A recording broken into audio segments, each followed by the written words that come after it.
Welcome back after the break, and let's continue with the questions. Our next questions is coordinates. Now, believe it or not, we still use coordinates today. For instance, if you need to go attend a wedding to find the correct location of where the wedding venue is, they usually provide you with the coordinates.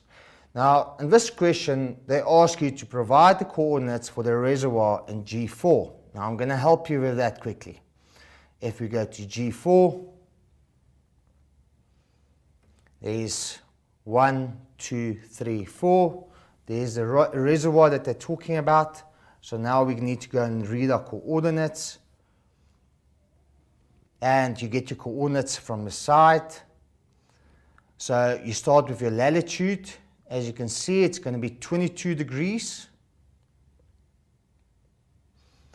19 minutes, and roughly 15 seconds. Now, if you look at our longitudinal position,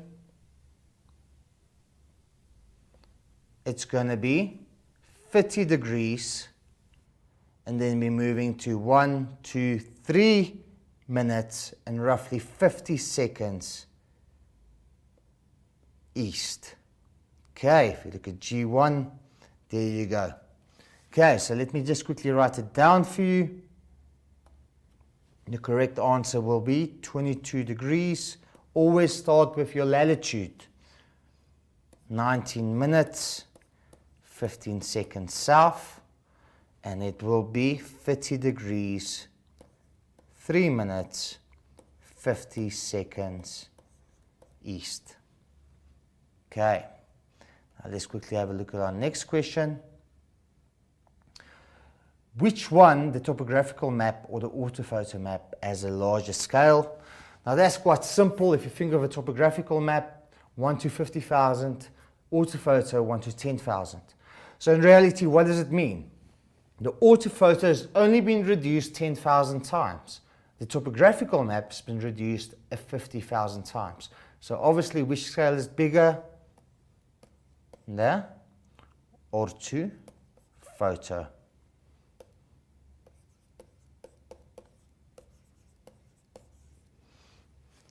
Now give a reason for your answer.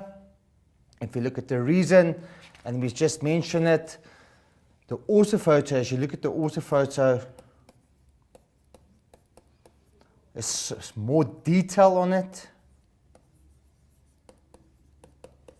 And we can also say smaller areas, it's greater clarity.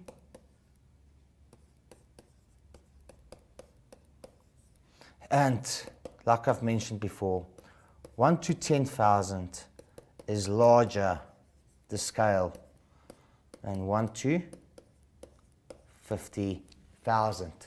Okay, let's continue with our questions. Now, question 3 is the application of the theory. Everything that you've learned in climatology, geomorphology, settlement, and economic geography can be based on this map. It depends on what type of settlement it is. It depends if it's close to coastal areas, how it's going to be influenced by climate. And it depends on what type of primary activities, economic activities, exist in the area. Now, the first question refers to geomorphology, what we've learned about rivers. If we look at question 3.1, refer to the drainage pattern in blocks BC10. Now, the first question, identify the drainage pattern assumed by the river system in these two blocks. Now, let's go to these two blocks, BC10.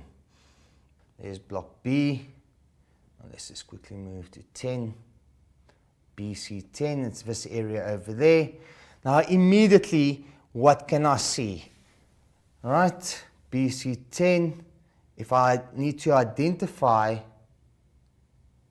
there's A, B, and C.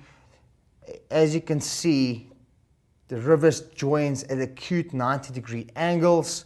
So our river pattern will definitely be known as trellis.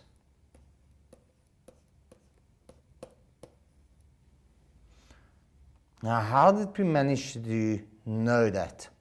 With reference to the topographical map, explain why the river system assumed to this drainage pattern and block. Now, how did we know it's a trellis pattern? First of all, like I've just mentioned, the tributaries join the main stream at 90-degree angles.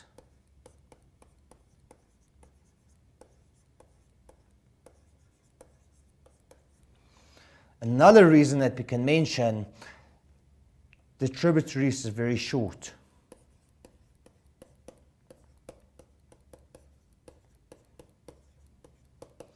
And our last reason that we can mention, the main stream flows on the valley floor.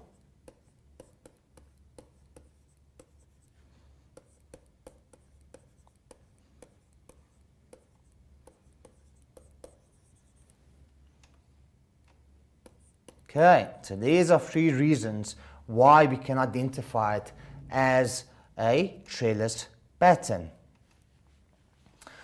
Now, if you look at question 3.2, refer to the houses found in blocks J and K8 on the topographical map. Identify the settlement pattern of these buildings. Now, let's go to J and K8. Now, it's this area over here. Now, immediately what can we see? We can see the settlement pattern. Immediately we can't see that they're not together. They're quite far from one another, next to a road. So immediately it's definitely a rural settlement, and it's definitely isolated farmsteads, and definitely dispersed, far from one another. Identify the settlement pattern, isolate it. How did we know it's isolated? Because they are far from other farmsteads, and they are definitely dispersed.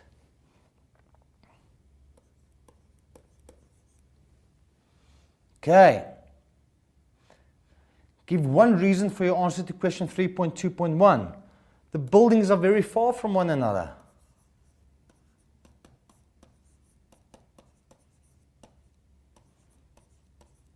Are very far from one another. And obviously, sometimes there's advantages and the disadvantages. Pay attention to those as well. Now, there you go. There's the next question with reference to the topographical map. State any 2 problems, disadvantages that these people can experience in these houses. Now, first of all, security reasons, right? That might be of it. Now, it's obviously security reasons.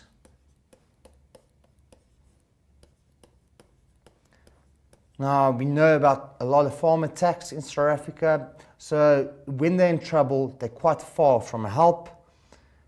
A second thing, living so far from one another is going to create boredom. People are going to get bored.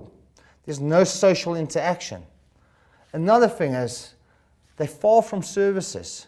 So we can say it's far from services such as schools. Now, let's say, for instance, you live on this isolated farmstead. The chances are very good that your children is probably going to be in a hostel because the distance is too great to travel every single day.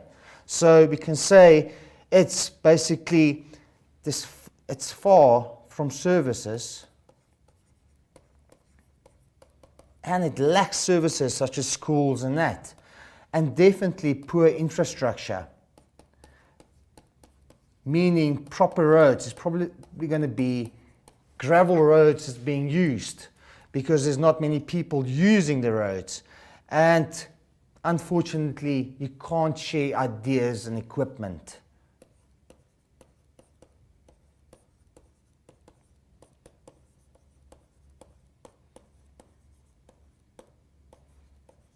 Okay, so that's the disadvantage when people live on isolated areas, dispersed areas.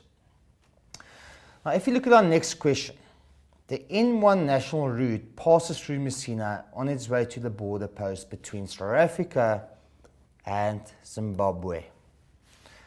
3.3.1 state one advantage of the N1 passing through Messina for motorists. Now keep this in mind. So people traveling through Messina because of the N1 being constructed over there. Now let's just quickly, that's basically your path to move through to another country. So what's the advantages of this N1? Now, what can people do? Now, obviously, it's a very tiring road if you have to travel from Johannesburg. So what do the passengers do? People can stop to rest after a long journey. What they can do as well, they can refuel, stop at the engine garage, have something to eat, maybe have some coffee, etc. And they can buy goods at the garage. Now, often you see, if you look at the Shell garages, engine garages, there's usually a Wimpy over there, or even a Steers, so you can make a stop out of it, relax a bit, fuel up, and have something to eat. So that's the advantage of the N1 that's passing through Messina. Now, state one disadvantage of the N1 passing through Messina. Now, unfortunately, it's going to create traffic. Not really traffic, but it's going to create traffic in a way it's going to slow people down.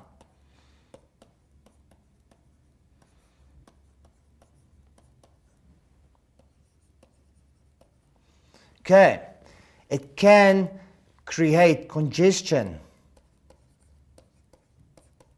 So eventually it's going to cause people to extend their journey because it's going to take them longer to reach it. And obviously with more people, it's going to increase the risk of accidents.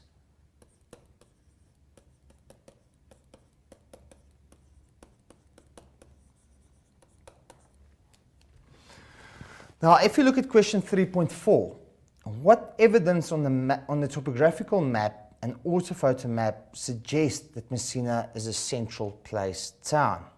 Now, let's just quickly go to the map. Now, the surrounding area, there's Messina. It consists of a post office, police station, caravan park, recreation areas. There's a rifle range. Now, look at the surrounding areas. It's mostly rural areas. So a central place town provides the surrounding rural areas with goods and services. Because if we look at Messina over there, we find quite a few services such as a police station, church, and schools. And there's even a couple of stadiums over there. As you can see, there's a fish farm over there as well, and a landing strip for aeroplanes. So definitely it's got more unifunctional as well as hospitals over there. It's multifunctional because there's also tertiary functions over there as well as recreation, so such as a golf course.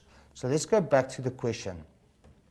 What evidence is there that it's a central place town? Now, I've just mentioned there's many urban services such as churches,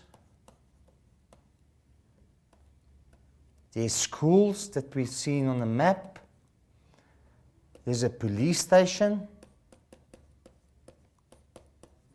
Now, before I'm going to continue writing it down, how do I know that all of these services are there? Look at the S, the K, the P. Now, if you don't know what they stand for, go down to your references and it will be indicated down there. If you can see, post office is only a P, police station is a PS, and a store and a shop is like a W. It's a winkel in Afrikaans. Place of worship is a church, S is a school, and H stands for hotel. Now let's just go back to our question. There's a police station. We've seen that. There's shops. There's a hospital. And there's recreational facilities.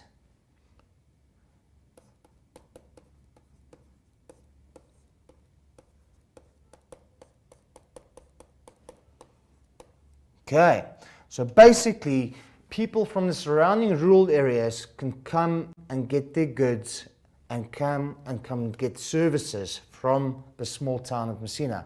For instance, the people from the surrounding rural areas need to come and service their cars. They can come into Messina, or even schools, like for instance that isolated farmsteads where the kids can go to school. So that is the reason we can classify Messina as a central place town. Now, if you quickly look at question 3.5, Identify the man-made feature labeled J and K on the orthophoto. Now let's just quickly go to J and K. There's J situated over there. Whoops, I want to zoom too much in. And there's K over there. Now you need to do the comparison from the orthophoto to the topographical map. And on the topographical map, you will get a reference that represents it. And J will represent a cemetery. Now, what is a cemetery? It's usually where they bury people. Now you can go and look at the reference. There's little crosses. That's the reference. That's how you will see it on the topographical map. And K will also be indicated as a caravan park. Now, what do people do at caravan parks? They use it for recreation. Maybe after a long trip, they stop over to sleep over. Maybe on their way to Zimbabwe, they stop at the caravan park and stay a night over with some recreational activities in the surrounding areas. Stay tuned. We'll be right back after the break.